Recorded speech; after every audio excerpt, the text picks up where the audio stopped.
Sí, no hay problema.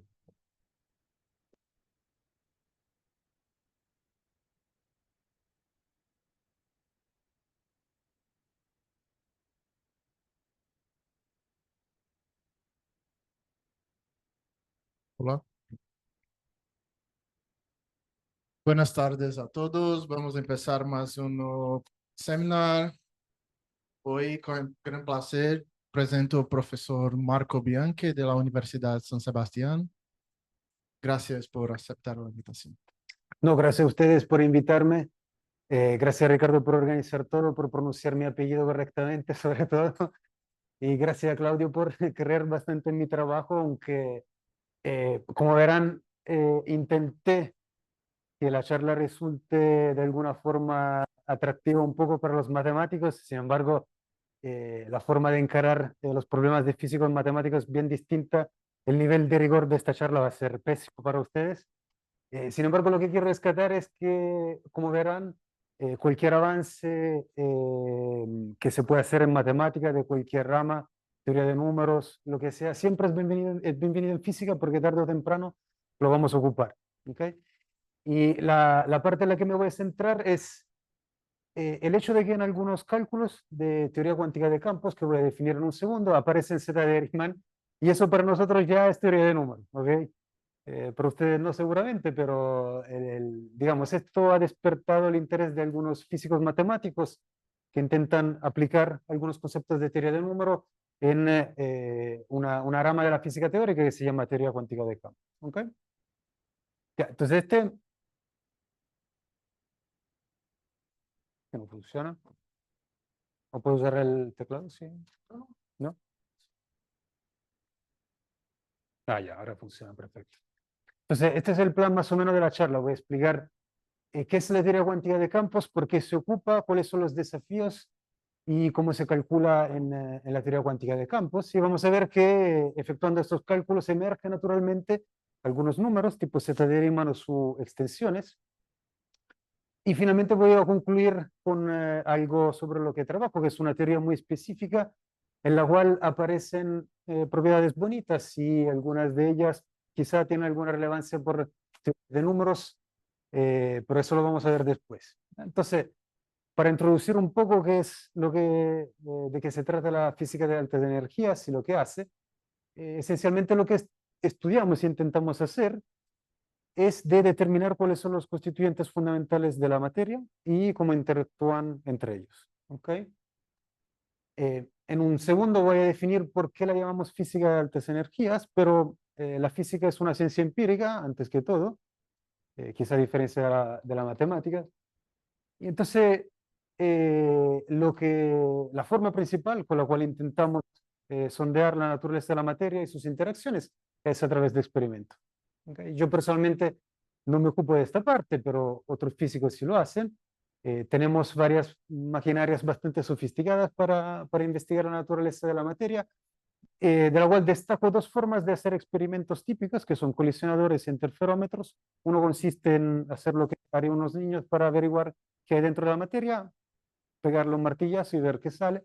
Y la otra que es un poco más sofisticada y tiene que ver con hacer, digamos, procurar interferencia entre dos haces de luz y ver los resultados que pudiese tener una interacción de la luz con algo y cómo eso modificaría los dos haces.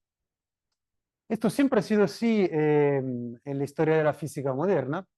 Sin embargo, lo que sí ha cambiado es la escala de energía con la cual se desarrollan estos experimentos. Esta es la razón por la cual nuestra rama se llama física de altas energías.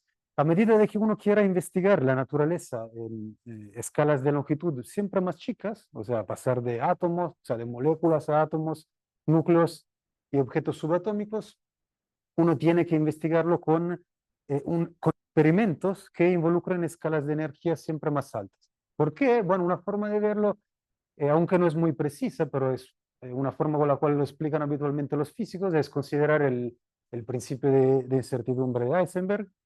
Eh, lo que nosotros queremos hacer para investigar objetos en escalas muy chicas es que delta X sea chico, y para hacerlo necesitamos un momento, una transferencia de momentum muy alta.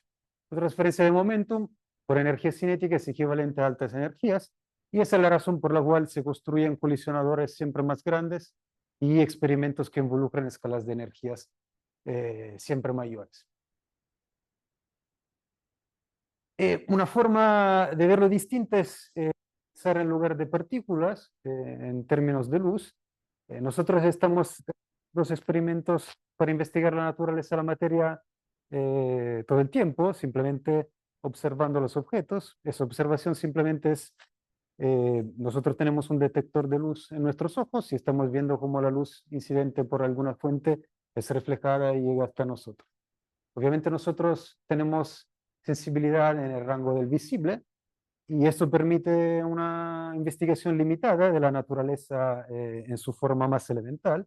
Si queremos tener un conocimiento de lo que sucede dentro de un átomo o dentro de un núcleo, tendríamos que ocupar una forma de luz un poco más energéticas. Eso, por ejemplo, es la razón por la cual se ocupan rayos X para efectuar experimentos de difracción o bombardear con neutrones, lo cual esencialmente permite, por ejemplo, investigar cuál es la naturaleza cristalina de un objeto. Si yo le arrojara un rayo X o una escatering de neutrones a este banco, lo que probablemente vería después es un patrón de interferencia desde el cual podría inferir la naturaleza atómica cristalina de ese objeto. ¿Ya? Estos son tipos de luz siempre más energéticos y esta es como una forma de ver la necesidad, digamos, de ocupar altas energías para investigar objetos microscópicos de la naturaleza. Ahora, después del experimento, obviamente llega una parte de interpretación, y esa es la parte de los físicos teóricos como yo, que intentan, desde los resultados experimentales, inferir modelos que la, los objetos fundamentales de la materia y sus interacciones. Acá hay un par de ejemplos de experimentos que llevaron a consecuencias muy importantes en la historia de la física, que conforman básicamente los paradigmas sobre los cuales se rige la física de partículas moderna. Uno, por ejemplo, es el experimento de Michelson-Morley, bien famoso porque ha dado lugar a la teoría de la relatividad especial, que digamos, a finales de los 800 estaba muy conectada con investigar el electromagnetismo y las simetrías del espacio-tiempo. Y acá es donde, por ejemplo, quiero insistir en la relación entre física y matemática, porque el desarrollo del electromagnetismo fue esencial o quizá fue un impulso para el desarrollo de la teoría de ecuaciones diferenciales que ustedes adoran. Así que acá es una primera conexión entre física y matemática tal vez. Pero también sobre el almuerzo hablamos de geometría y acá también aparece porque naturalmente la forma correcta de pensar a la relatividad especial es de armar una estrecha conexión, una descripción geométrica del espacio-tiempo, la cual obviamente ha ido de la mano con el desarrollo de la geometría riemanniana a finales del siglo XIX y que más tarde generó la relatividad general, que es el principio sobre el cual descansa la descripción moderna de la gravitación. Y el experimento del cual nació todo esto, por lo menos del lado experimental, es un interferómetro, ¿no? como vimos antes. Otro experimento, que en lugar de ocupar interferometría, ocupaba choques, y que es muy famoso también, este experimento de Rutherford de comienzos del 1900, gracias al cual se investigó por primera vez, o sea, se armó por primera vez el modelo atómico de la materia como un conjunto de núcleos y electrones. Eso consistía en bombardear una lámina de oro con unas partículas alfas que son como núcleos de helio y ver qué pasa después, ¿no? Típica cosa que hacen los físicos. No sabemos qué hay, bah, le lanzamos algo y vamos a ver qué ocurre. ¿Okay? ¿Y por qué fue tan importante? Porque las consecuencias de ese experimento fue el desarrollo de modelos atómicos que finalmente llevaron a la construcción de la mecánica cuántica. Y acá también tenemos una conexión muy fuerte con la matemática, porque en aquellos años se estaban desarrollando conceptos que fueron cruciales para otorgarle una formulación matemática correcta a la mecánica cuántica, como por ejemplo análisis funcional, espacios de Hilbert, etc. Y también en parte teoría de la probabilidad, que también se menciona en el almuerzo como algo que, que existe en ese departamento. ¿Okay? Bien, ¿cuál es el estado del arte? Hagamos un salto ahora como de más de 50 años. Bueno, quizá ustedes lo saben mejor que yo, pero todas las interacciones que se encuentran en la naturaleza a nivel elemental se pueden describir a nivel de estas cuatro fuerzas, la fuerza electromagnética, bueno, de la cual tenemos experiencia cotidiana, quizá no lo pensamos, pero básicamente todos nuestros sentidos descansan sobre el electromagnetismo, desde la visión hasta el tacto. Quizá escuchar es más mecánico que electromagnético, pero de alguna forma uno siempre lo puede pensar como algún fenómeno de la naturaleza electromagnética. Y las otras tres fuerzas son algo que, bueno, la gravitación de la cual todos teníamos experiencia, si bien a nivel muy macroscópico, y las otras dos fuerzas son relativamente difíciles de comprobar si uno no prepara un experimento apropiado, pero esencialmente son las fuerzas que nos mantienen bien ataditos como forma de materia. La fuerza que permite a los núcleos de constituirse esencialmente, y la fuerza nuclear débil, que es la responsable por los fenómenos de decaimiento radiactivo. Estas son las cuatro fuerzas que se conocen en la naturaleza. Un desafío habitual de los físicos es intentar unificarlas dentro de un marco único. Y el primer ejemplo de dicha unificación fue el electromagnetismo. Antes los fenómenos eléctricos y magnéticos se pensaban ser dos cosas bien separadas, pero ya con la teoría de Maxwell, bueno, y experimentos anteriores, se comprobó que realmente son dos caras de la misma moneda. Hace unos 50 años también se logró proporcionar una descripción unificada del electromagnetismo y de la fuerza débil. Esta es donde se construyó la cuestión del bosón de Higgs, que quizás han escuchado como un hito de la física de partículas. Eh, y entonces se piensa que finalmente se puede llegar a una descripción unificada de todas las interacciones, si bien este es como un desafío que no ha sido zanjado todavía. Y ni estamos cerca de resolverlo tampoco. Y bueno, esas eran las interacciones. Este es como una lámina del modelo estándar, que es súper feo, está compuesto de un montón de partículas raras. Si no tienen mucha experiencia con esto, tampoco es tan importante, pero los objetos que aparecen ahí en violeta esencialmente son los constituyentes de los núcleos, de alguna manera. Para los matemáticos un problema bien desafiante es entender cómo eso ocurre, el fenómeno que los matemáticos, o sea, que los físicos llaman confinamiento, y que si pudiesen explicarlo ustedes matemáticamente se ganarían el Millennium Prize. Las partículas en verdes son una familia que incluye los electrones, ¿okay? De los cuales seguramente han escuchado. Las demás son un poco exóticas, pero son como primos hermanos de los electrones. Y después tenemos esta segunda línea de neutrinos, que son partículas bien extrañas, pero también entretenidas, y donde puede residir mucha física nueva. Los objetos en rojos esencialmente son objetos con los cuales los físicos modelan, en términos de partículas, las interacciones fundamentales que vimos antes. Y finalmente está el bosón de Higgs, que es una partícula un poco distinta y, como quizá han escuchado los Logan de física de partículas, es responsable de otorgarle masa a los demás objetos. Esta es como la zoología de todo lo que se sabe sobre la materia. Esta descripción, que descansa sobre una herramienta matemática física que se llama teoría cuántica de campos, es extremadamente buena. Ha tenido un éxito monstruosamente fuerte, y una magnitud que a veces se menciona como una demostración de la fuerza de la teoría cuántica de campos es una propiedad magnética que tiene el electrón. El electrón muchas veces los niños y entonces los matemáticos también lo modelan como una esfera que está girando y que tiene un spin. Ese spin genera una propiedad magnética, como un dipolo magnético, como si fuese una pequeña aguja de una brújula. Y en principio se puede calcular cuál es la intensidad de esa magnética a través de un objeto, una observable física que se llama el momento magnético del electrón.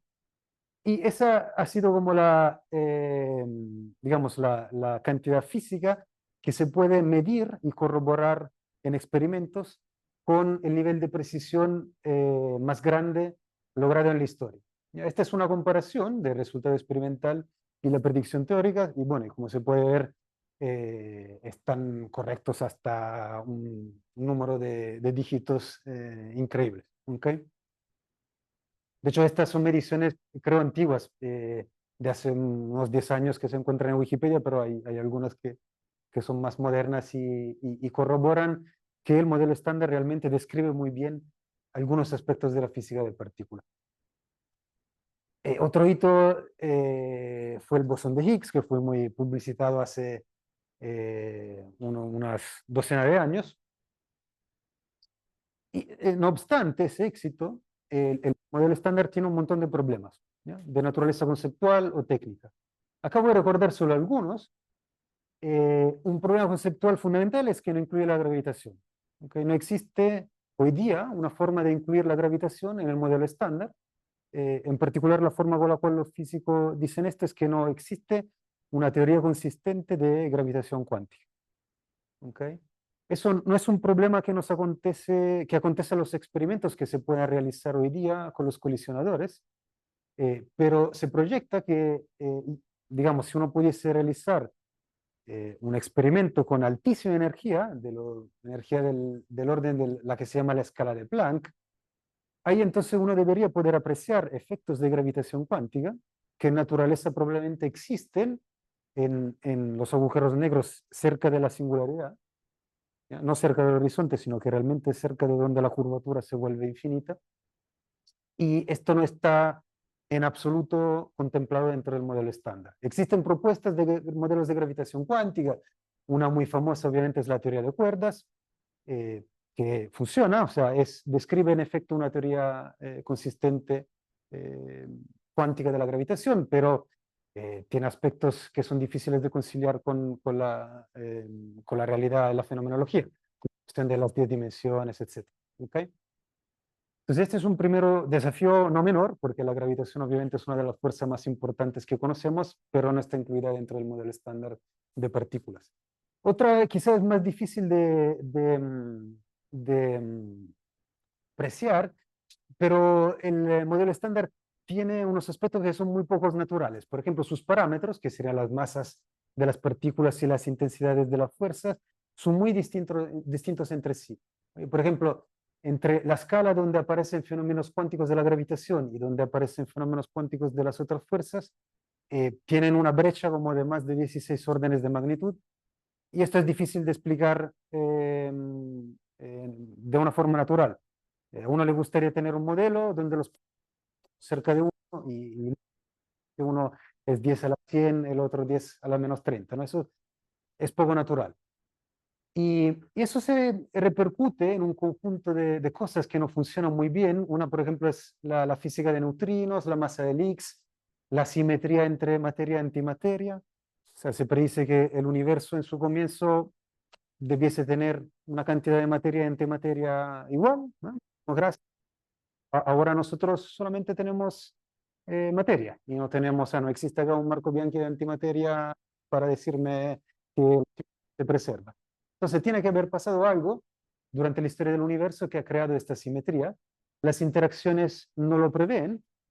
Entonces una forma de modelarlo es decir, ok, en el comienzo del universo la antimateria era muy chica y la materia era mucha, pero eso es poco natural, ¿no? No hay ninguna explicación de por qué debiese haber sido así. La cosmología es otra fuente de problemas infinitas por el modelo estándar. No sé si han escuchado de la cuestión de energía y materia oscura, pero los modelos cosmológicos actuales prevén que el 95% del universo es de una forma que no está dentro del modelo estándar, ¿ya? No es ninguna partícula que se ha observado en experimentos. Y ese es un problema no menor, ya que el modelo estándar no prevea el 95% del universo, es bastante grave. Entonces, seguramente el modelo estándar está incompleto, ojalá que este mensaje sea claro. Y problemas, volviendo a cosas más terrenas, como los experimentos de colisionadores, etcétera, también el modelo estándar últimamente ha estado bajo estrés por experimentos terrestres. Hay la misma cantidad que les enseñé antes que demuestra la fuerza del modelo estándar, el momento magnético del electrón. Si uno intenta hacer la misma pega con el momento magnético del muón, que es como un hermanito del electrón, acá las cosas empiezan a funcionar menos bien. Quizá no se aprecia tanto desde estos números porque parecen muy buenos, ¿no? O sea, son iguales hasta 5 o 6 dígitos después del primer dígito no trivial. Sin embargo, lo que sucede es que también la precisión con la cual se efectuó la medición y la predicción son muy chicas. O sea, este numerito quiere decir que debiese haber un error que como mucho involucra los últimos 2 dígitos, y ven que acá ya los números que están a salvo de estas correcciones difieren de 2, que parece poco, pero en realidad es mucho. Actualmente los experimentos indican que esta diferencia se puede explicar probabilísticamente como una fluctuación estadística, como en 1 en 1000, que es una ya bastante chica. Habitualmente los físicos determinan que eso ocurre, o sea, que hay un descubrimiento, que pasa algo raro cuando se supera la brecha de 5 desviaciones estándar, ¿ya? Que son más o menos una probabilidad de 1 en 1 millón, y ahora estamos en 4.2, dependiendo del experimento, desviaciones estándar. ¿Ya? Entonces, acá hay un problema. ¿El qué, perdón? Sí, este es el teórico. ¿Ya? Okay. Entonces, este es uno de los experimentos que ahora están fracasando y que indican que podría existir física más allá del modelo estándar, lo que ya sabemos porque el modelo estándar está incompleto. Entonces, lo que justamente los físicos experimentales intentan hacer es descubrir nueva física más allá del modelo estándar, y por eso se necesitan colisionadores gigantes que necesitan de mucha energía, mucha plata, y esto no es muy popular obviamente con los políticos, así que ahí hay todo un tema, pero la idea es que ojalá puedan descubrir nuevas partículas. O sea, típicamente una señal de física más allá del modelo estándar sería descubrir un nuevo objeto, algo que no se conocía antes. Pero ¿qué ocurre? Para hacerlo se necesita mucha precisión de las predicciones teóricas. ¿Por qué? Bueno, acá quizás se ve bastante bien. Este es digamos, es el gráfico del cual emerge, ¿no? Eh, que parece una gaussiana, sería el bosón de Higgs. Y para determinarlo, uno tiene que restar todo el background de las cosas que ya se conocen. Eso se hace con las predicciones teóricas. Y se necesita mucha precisión, porque una desviación se podría presentar así, como un pequeño resalto sobre una curva que ya existe, y si uno no tiene suficiente precisión para lidiar con la precisión alcanzada por los experimentos, jamás vamos a poder determinar eh, nuevos descubrimientos, nuevas partículas. Entonces, hay una fuerte demanda de precisión en los cálculos teóricos para efectivamente poder eh, determinar nueva física, si es que existe. Y acá surge un problema técnico del modelo estándar y de la teoría cuántica de campos, que es la herramienta matemática con la cual se calculan las cosas, las observables. Y el problema técnico es que es muy difícil calcular en teoría cuántica de campos. Y este problema se declina en 2 aspectos. Uno realmente conceptual, es decir, que nadie sabe cómo extraer información desde la teoría cuántica de campos en general. ¿Eh?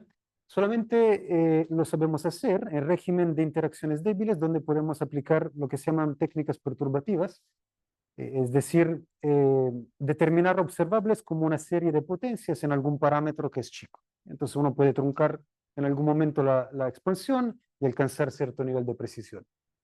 Pero esto deja fuera todo el régimen en el cual no hay un acoplamiento débil, en el cual las fuerzas no son débiles, lo que se llama el régimen de acoplamiento fuerte, y que hoy día es casi inaccesible en teoría cuántica de campos.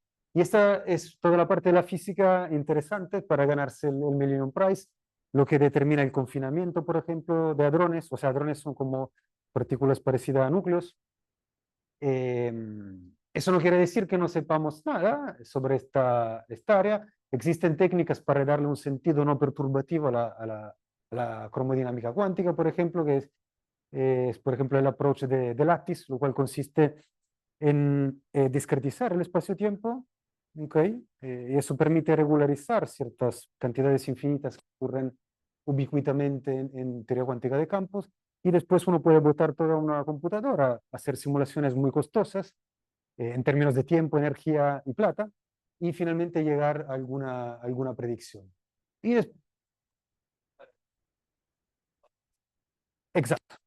La idea sería intentar determinar, por ejemplo, las energías de los bound state de la teoría desde principios primordiales. Eso sería lo que se intenta hacer.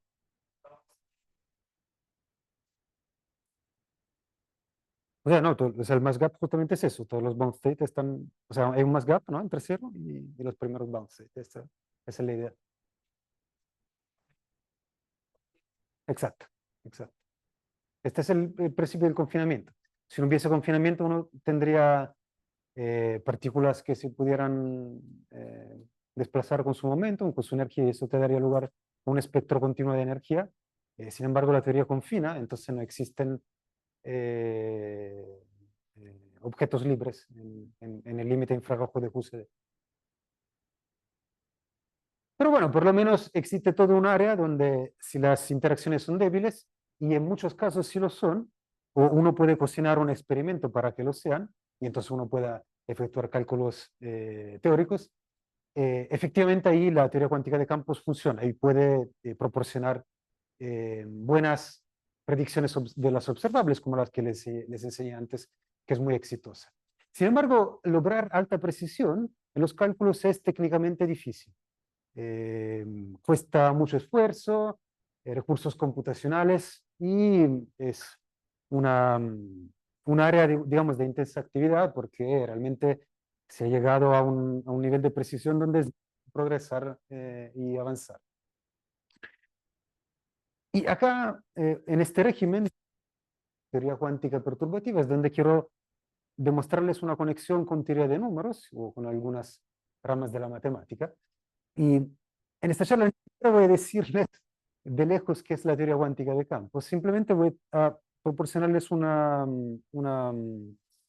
approach muy perturbativo, y voy a definir la teoría cuántica de campos como el resultado del cálculo de sus observables.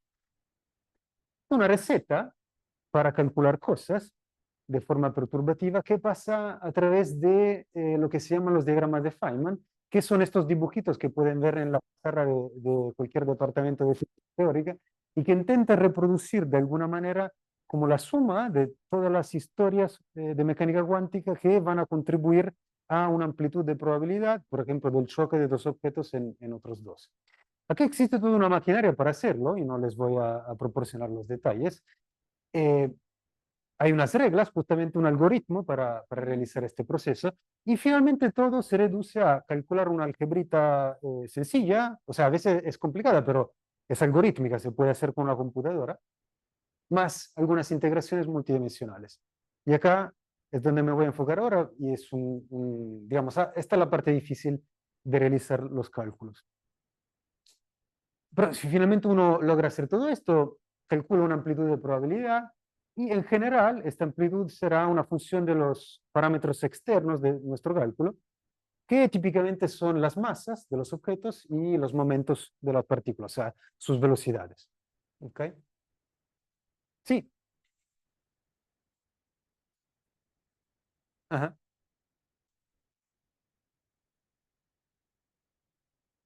¿Qué hace con la realidad con ese diagrama? O sea, ¿lo corta solo los pedacitos que necesita?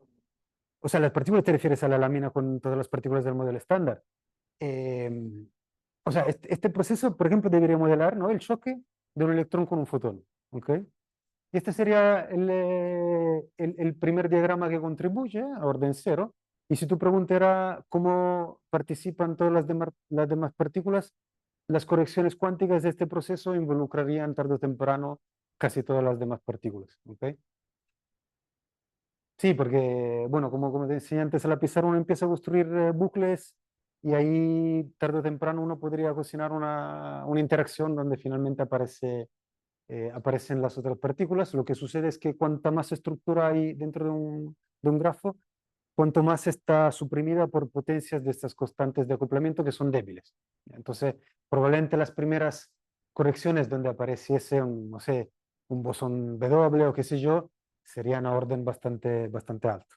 ¿Ok? Pero en principio, tarde o temprano, dependiendo del proceso o del orden perturbativo, van a aparecer los demás objetos. Ya, entonces, el mensaje es que la teoría cuántica de campos uno la puede pensar de una forma perturbativa como una colección de grafos, ¿ya? Que originan de algún sistema que depende de la teoría, de una lagrangiana, pero aplicando estas reglas uno reduce todo a un conjunto de grafos, ¿ya? Entonces, también esto se mencionó, ¿no? Que en el departamento existen matemáticos de teoría de grafos. Bueno, una conexión acá también con otra parte de la matemática. Pero esta son grafos de niños, o sea, son muy fáciles, no hay nada, no hay nada entretenido en el aspecto de teoría de grafos acá.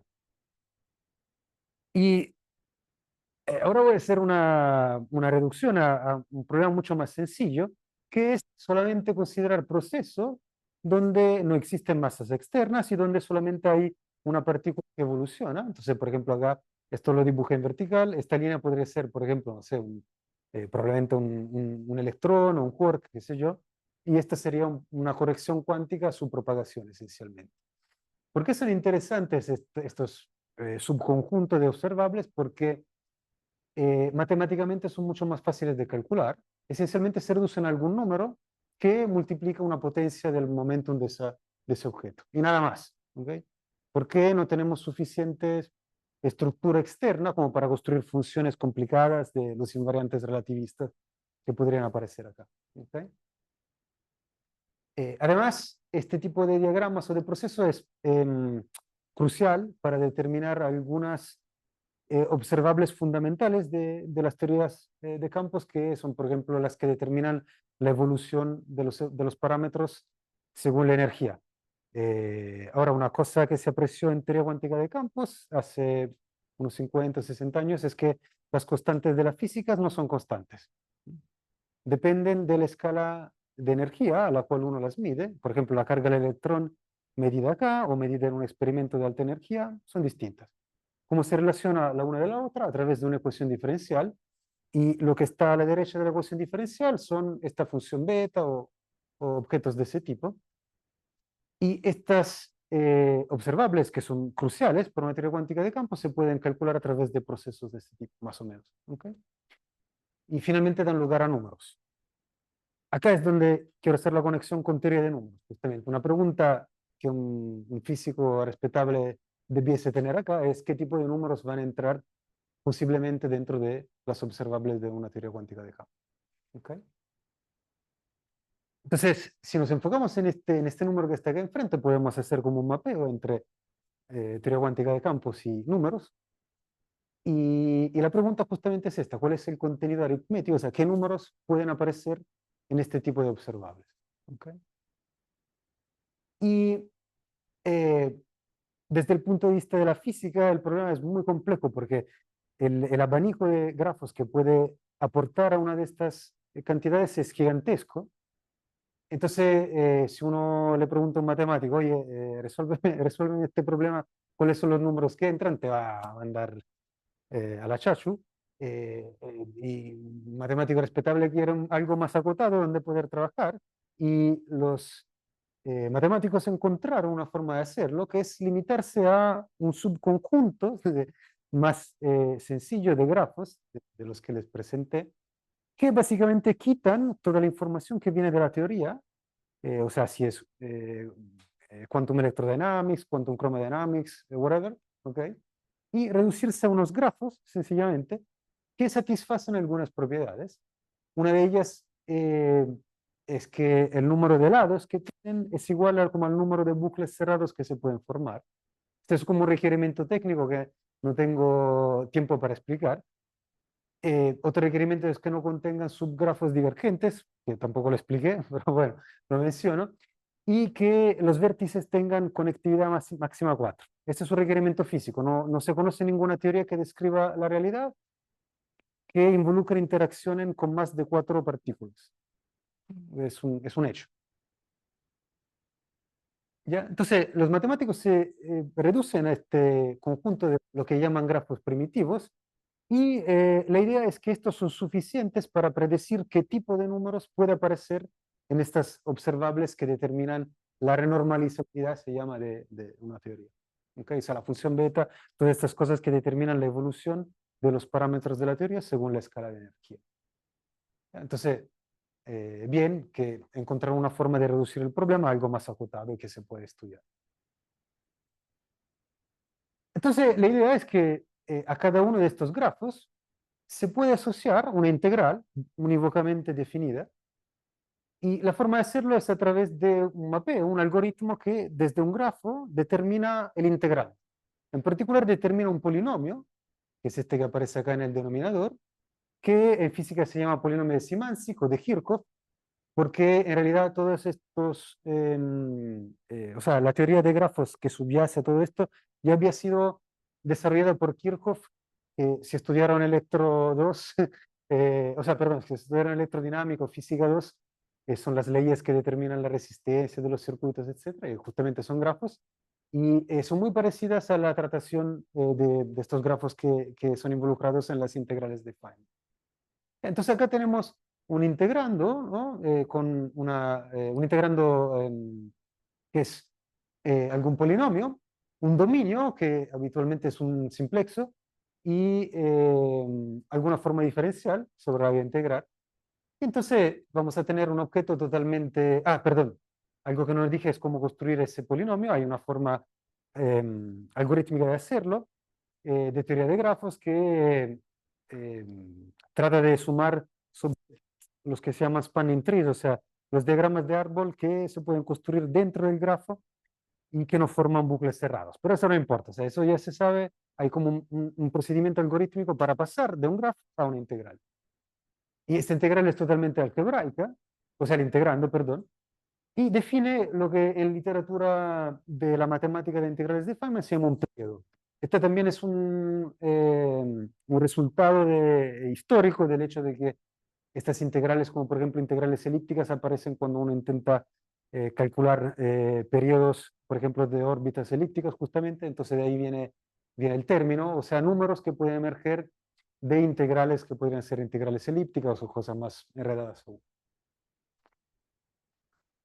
Ya, entonces, ¿qué es lo que puede aparecer desde de estos grafos primitivos? Bueno, unos matemáticos, en particular Broadhurst y Kramer, en los 90, se dedicaron a intentar calcular estas cosas, lo cual es una tarea súper difícil. La forma con la cual hicieron muchos de estos cálculos es numéricamente, o sea, estas integrales están construidas para ser convergentes, entonces uno puede, con técnicas sofisticadas, calcularla con una computadora, y habitualmente ellos determinan algún número, no sé, hasta precisión de 100, 200 dígitos, y después inferir cuál es el número irracional, supuestamente, que da lugar a dichos resultados numéricos. Y estos son un ejemplos de lo que puede aparecer, incrementando la complejidad del diagrama. Y bueno, obviamente los números también se vuelven más enredados, pero hay cierta regularidad en que aparece la zeta de Riemann evaluada en algún entero, o alguna generalización como esta, Z53, que voy a definir en un segundo, ¿ya? Pero son todos números relativamente amigables para ustedes, o sea, la zeta de Riemann que ustedes adoran y alguna generalización. Hasta hay una familia infinita de grafos, estos que llaman zigzag, de los cuales se conoce el resultado en forma cerrada. O sea, ustedes tienen que pensar como que esto pueda seguir y después lo cierran, y con número n de bucles encontrarían algo así. De hecho, los primeros dos que aparecen acá se pueden pensar como esto, si tienen un poco de imaginación en deformar los grafos. En el caso de 4 o de 3 o 4 bucles, es lo mismo que esto que aparece acá. En cambio, las otras no. ¿Okay? Entonces, quizá un matemático no, pero un físico dice, ah, bueno, aparecen zetas, todos los números que van a poder aparecer en teoría cuántica de campos van a ser zeta de Riemann o sus generalizaciones. Esta era la conjetura que había en los 90. Bueno, acá simplemente les recuerdo que es la zeta de Riemann, aunque seguramente lo saben mejor que yo, pero esta quizá, no sé si es un objeto que manejan habitualmente, es la generalización que se llama Multiple Zeta Values o MSV, que como pueden apreciar simplemente es una generalización como una suma encajonada de la zeta de Riemann. ¿Okay?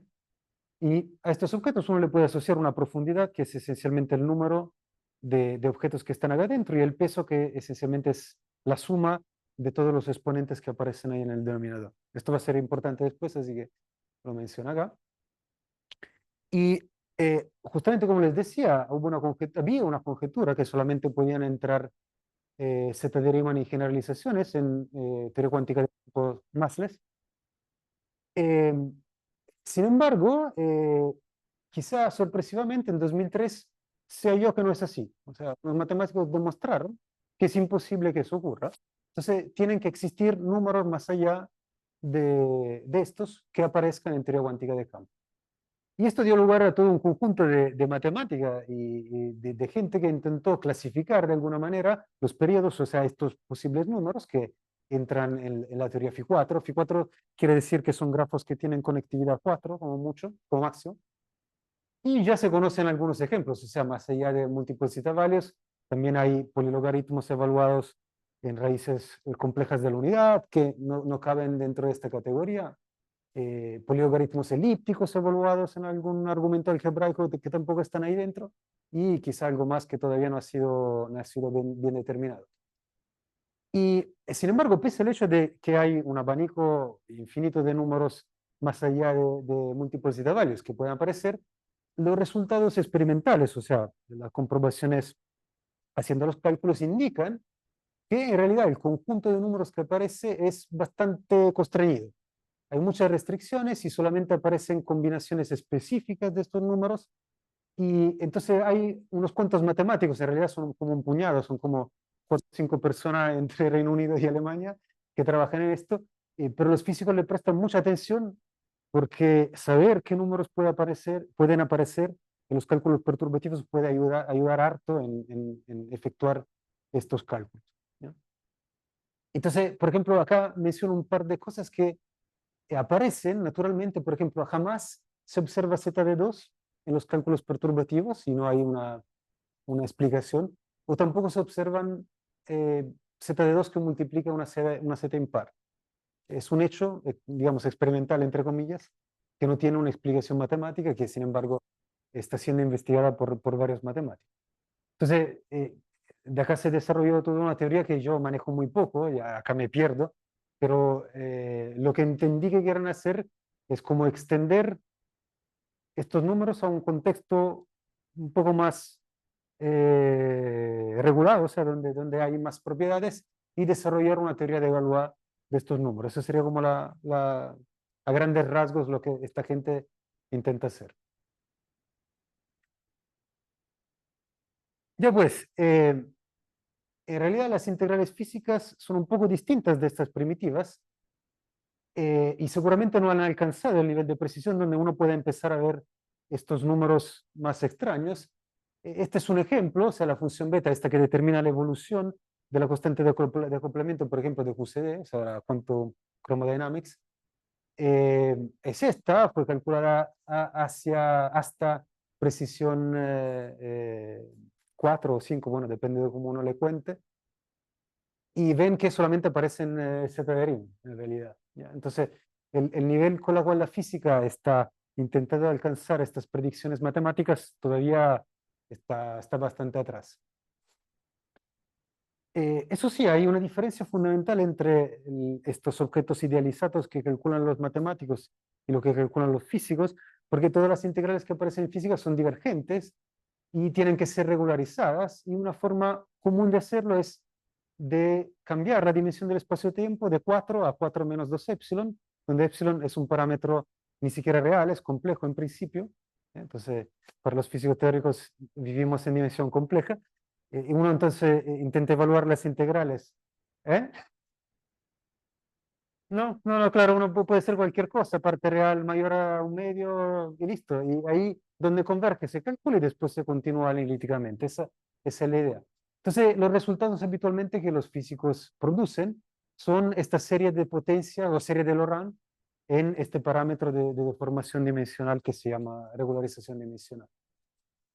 Y la matemática de los números que pueden aparecer acá no está bien desarrollada realmente, pero se conjetura o se supone que más o menos las mismas cosas, los mismos periodos que los matemáticos calculan, tarde o temprano van a aparecer acá adentro también, ¿ya? De alguna forma.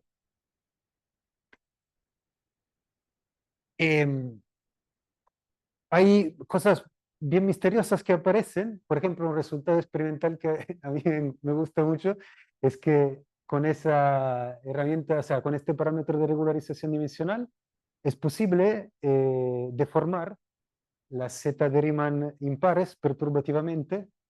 O sea, esta es una aberración matemática, es una abominación, pero a los físicos les gusta mucho. O sea, se pueden cocinar estas combinaciones que hacen desaparecer completamente las zetas pares de los cálculos perturbativos. O sea, se pueden reabsorber todas dentro de una redefinición perturbativa de las zetas impares, que es un hallazgo experimental sin ninguna explicación, pero parece funcionar. O sea, la física de alguna forma es tal de que esto es posible. Y es algo muy no trivial que eso se puede hacer. ¿Okay?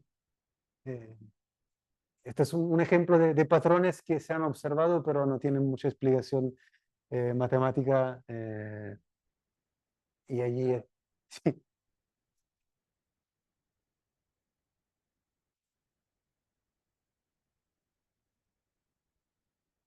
Eh,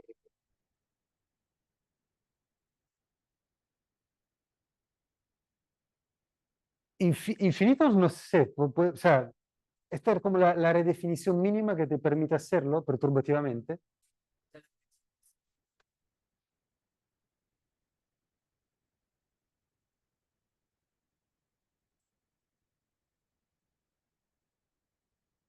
Sí. O sea, esta cosa continuará. Sí, sí, sí, o sea, esta definición continuará, o sea, acá está truncada hasta donde se conoce, pero obviamente se supone que, o sea, se conjetura que uno pueda seguir con esta expansión en serie.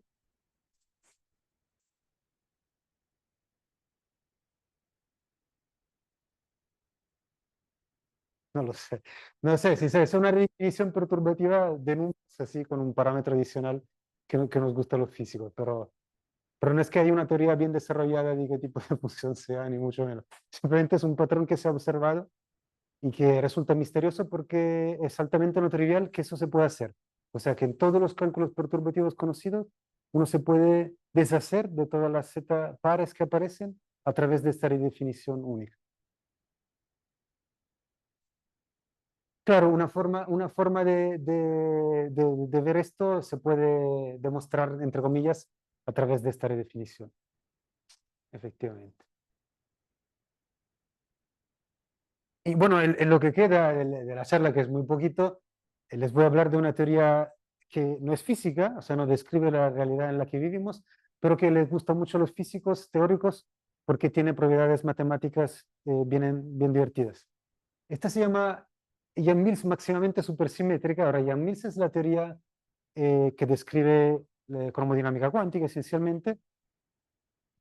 Y esta es una extensión supersimétrica. Supersimetría quiere decir que uno le asocia a cada partícula que nosotros conocemos un partner, se llama supersimétrico.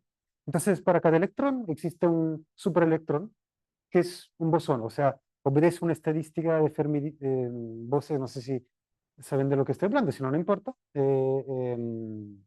Cada partícula tiene una parejita, ¿ok? Y máximamente supersimétrica quiere decir como la forma máxima de relacionar las partículas entre sí. ¿Ok?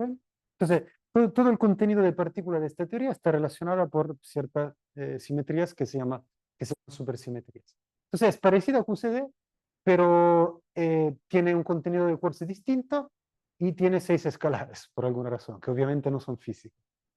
¿Ya? Pero, ¿por qué es entretenida esta teoría? Bueno, hay varias razones, pero una que quiero mencionar es que es una teoría conforme y, bueno, a los matemáticos y a los físicos les gustan mucho las teorías conformes. Y eso quiere decir que uno puede deformar el espacio-tiempo, en principio, o sea, con deformaciones de escalas, y la física no cambia, lo cual es muy distinto de la física real. Pero eso ocurre en esta teoría específica. Y también goza de unas propiedades bien entretenidas. Una es que se conjetura que sea integrable en una forma no canónica de integrabilidad, pero que sí permite calcular un montón de cosas. Y eso es bueno porque, como les dije antes, una traba de la teoría cuántica de campos es que es muy difícil calcular Pero gracias a esta propiedad, calcular en esta teoría n equals 4 superior Mills es bastante más fácil. Entonces se pueden determinar observables hasta órdenes muy altos, lo cual es bueno como laboratorio para ver la teoría de números que pueden aparecer.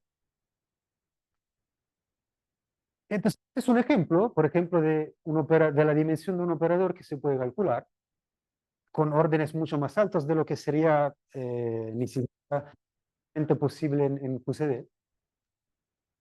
Y bueno, quizá no les dice mucho esta expresión, pero les hago notar que satisface una propiedad bien bonita. O sea, si uno sube en el orden perturbativo, o sea, en las potencias de G, que es la constante de acoplamiento que aparece acá, los coeficientes son un conjunto de zetas de Riemann, esencialmente factores de Piquet. Finalmente son zetas de Riemann evaluadas en enteros pares, que obedecen una propiedad interesante, es decir, que si uno asocia como un peso a cada objeto, según el índice esencialmente que tiene, y bueno, en los productos se suman los pesos, existe como una homogeneidad de este peso a lo largo de toda esta serie perturbativa. ¿Okay? O sea, va subiendo de escalones como 2 en 2 según el orden perturbativo, pero se mantiene uniforme en cada uno de estos coeficientes. Esta propiedad, que es totalmente misteriosa, se llama propiedad de trascendentalidad uniforme y ha sido observada en distintos contextos de esta teoría. Y su origen fundamental es que algunas dimensiones de operadores se pueden reescribir, o sea, se pueden pensar como, o sea, que son números racionales, se pueden pensar como sumas armónicas, que están definidas por estas sumas iteradas, esencialmente, de peso uniforme, otra vez donde muy estúpidamente uno le asocia un peso como al valor absoluto de estos números, pues este por ejemplo tiene peso 5, y ven que dentro de todo este objeto, este coeficiente perturbativo, todas las sumas que aparecen acá tienen peso uniforme. Este es otro misterio de la teoría. Y además, hay como una conjetura que todas las dimensiones de los operadores de esta teoría se puedan expresar en términos de, bueno, números racionales y z múltiples, y que además aparezcan en una combinación muy específica que se llaman las z múltiples single valued. Ahora, single valued quizá no les hace mucho sentido porque dice, un número no es multivalued, pero la idea es que son polilogaritmos evaluados en uno, y estos polilogaritmos son en una combinación que hace así que en la primera hoja no, o sea, que sean single valued, o sea, que no tengan branch cuts esencialmente. ¿Okay? O sea, como el logaritmo, casi todos los polilogaritmos tienen un branch cuts de menos infinito a cero, pero uno puede combinarlos de una forma tal de que se cancelen, y si después evalúan ese polilogaritmo en uno, les sale un número que va a ser una combinación de z múltiples, y estos son. Y por alguna razón parece que en esta teoría todo se puede expresar en términos de este subconjunto muy agotado de números.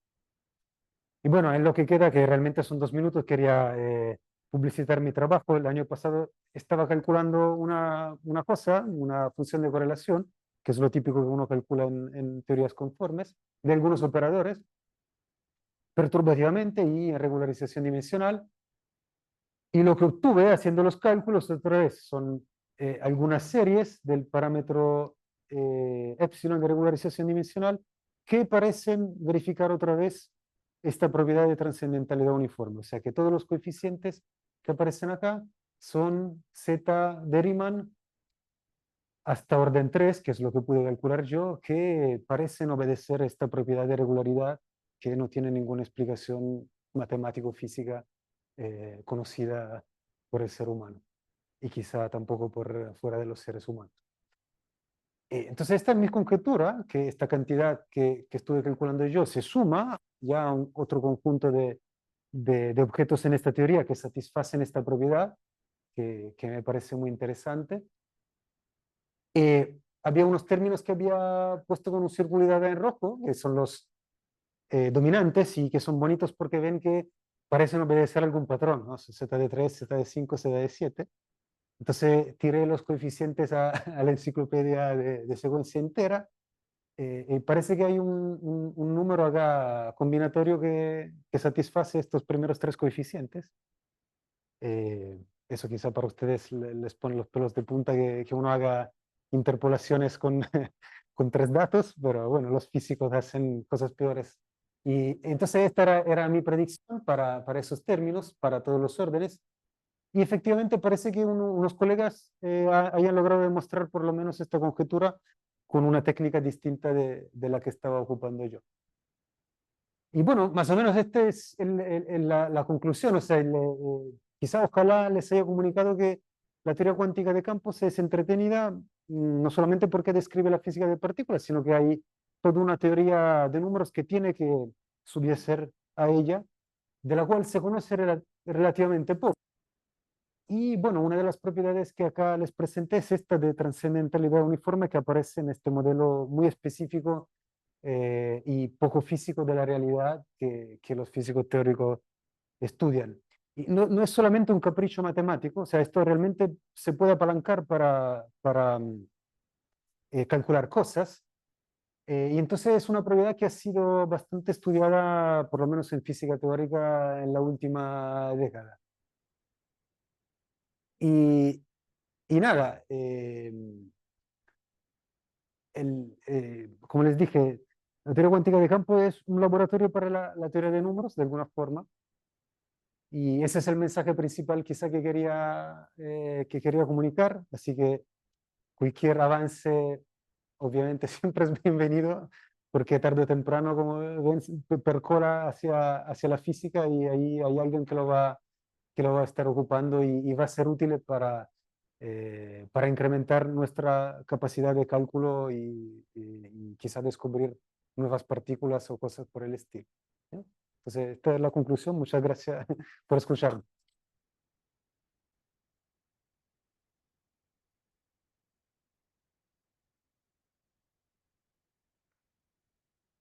Por la excelente charla. ¿Alguna pregunta?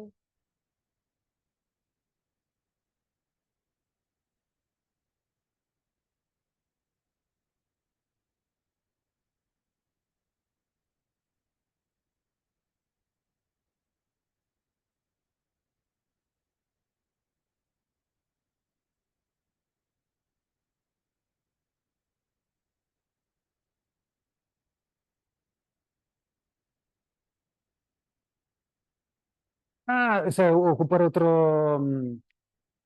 claro, o sea, lo que ocurre es que... Sí, exacto. Lo que ocurre es que, bueno, o sea, para que quizá todos entiendan, allí presento unos ejemplos donde para regularizar las integrales se deformaba la dimensión, pero existen otros reguladores. En lugar de integrar entre 0 e infinito, integro hasta 0 y lambda. Ocurre de regularización. Muchas veces hay complicaciones técnicas que impiden realizar cálculos hasta precisión muy alta. Y básicamente solo se calcula hasta primer orden perturbativo con otros métodos de regularización. Entonces, con un orden perturbativo muchas veces no se aprecian los detalles y todo lo que conozco yo que se ha calculado ha sido con regularización. Hay muy pocos ejemplos de variables calculadas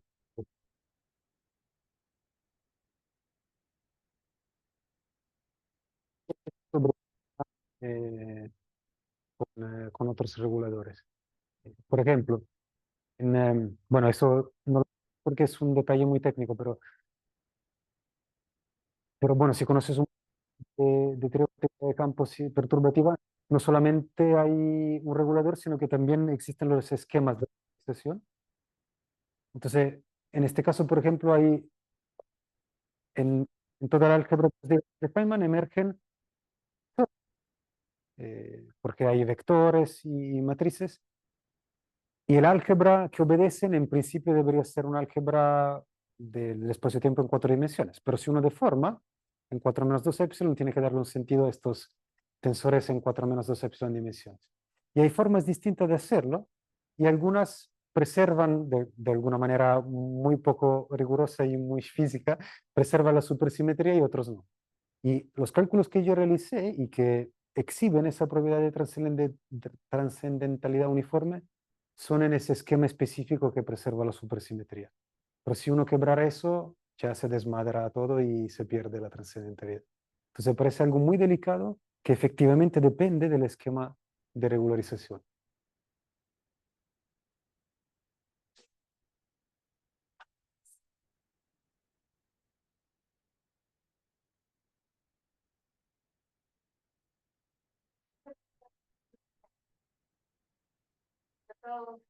Me imagino, sí. O sea, pero tú dices de, o sea, de los fundamentos de teoría cuántica de campos, o sea, como la... Sí, claro, sí, sí, sí. Sí, sí. Que existe un espacio de Hilbert, sí. Cosas de este tipo. Sí, por cierto, acá estamos haciendo algo típico de matemáticas, o sea, de físico. Nada de la teoría cuántica de campos tiene fundamento matemático, nada, absolutamente, pero funciona y entonces lo ocupamos como si fuese ya bien establecido.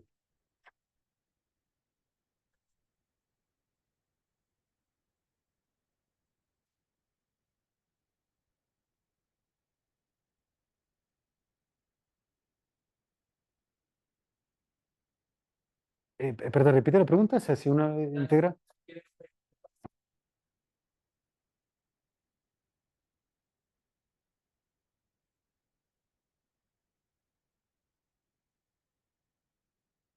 ¿Ya? La integral de el diferencial, ¿cierto? Ajá. A la z, O sea, ¿de Z o de a la Z, de a perdón? la z, Ya, de x, f de x. sí. Eso como función de z, ¿sabes si está bien definido? O sea, la idea es esa, la idea. eh, Tampoco estoy seguro de que hay un teorema o algo bien seguro que lo establezca, pero la idea es que esta sea una función analítica en Z y entonces uno la pueda calcular en una región donde la integral es convergente y después realizar una continuación analítica. Eso es cómo funciona la regularización dimensional, esencialmente. Entonces, habitualmente hay un semiplano o alguna región del plano complejo, un semiplano, perdón, donde la integral converge y después uno encuentra una continuación analítica. Yo te quería hacer una pregunta sobre el, el, el modelo estándar. Ujú. Supongo que es un lagrangiano asociado. Sí, Podemos variar el lagrangiano y encontrarlo. Es demasiado monstruoso. ¿variar en qué sentido? El encontrar la doble Lagrange. Ah, sí, sí, claro, o sea, las ecuaciones del movimiento, sí, sí, sí. Pero bueno, son ecuaciones que tampoco sirven para mucho. Uno la tiene, no se resuelven, listo. No, sí, pero alguien la escribió y la dejó para la Seguramente, o sea, no posteridad. sé si están escritas así tan... O Digamos. sea, no recuerdo haberlas visto como en una hoja, así en un libro de teoría cuántica de campos, pero es un ejercicio como para un estudiante, o sea, toma la Lagrangiana y deriva las ecuaciones de campo.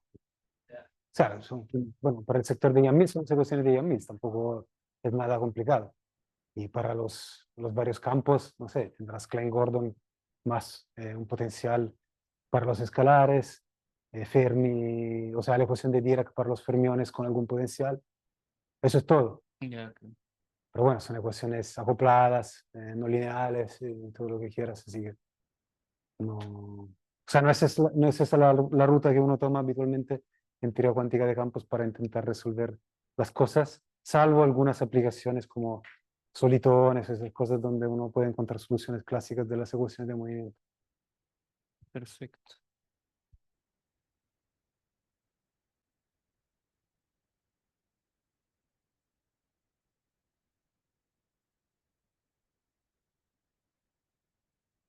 Claro,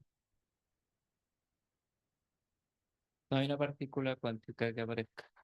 una partícula cuántica. O sea, se supone que sí, que son todas, o sea, estos objetos, estos campos son operadores en algún espacio de Hilbert y obedecen reglas de cuantización. Eso es la idea, más o menos. Ya. No sé si te hace sentido lo que estoy diciendo. No, sí, sí, sí. Ok.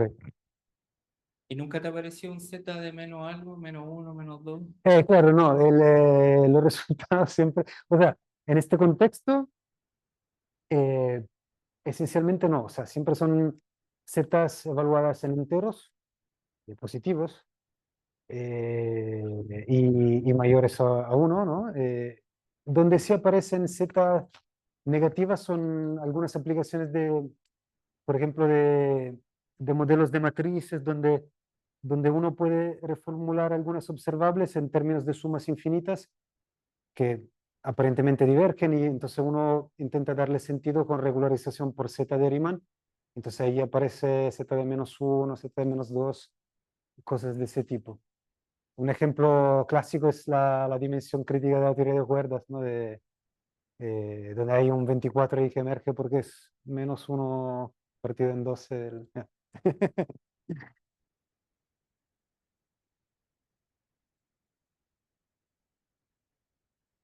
¿Más? ¿Alguna pregunta de las personas online? Ahí el otro contexto donde emergen estas son la que llaman la energía de Casimir. Es como una suerte de energía del vacío, o sea, a mí no me gusta mucho esa forma de pensarlo, pero para calcular esas cosas también habitualmente uno suma sobre objetos infinitos y ahí aparece z-3, cosas de ese estilo.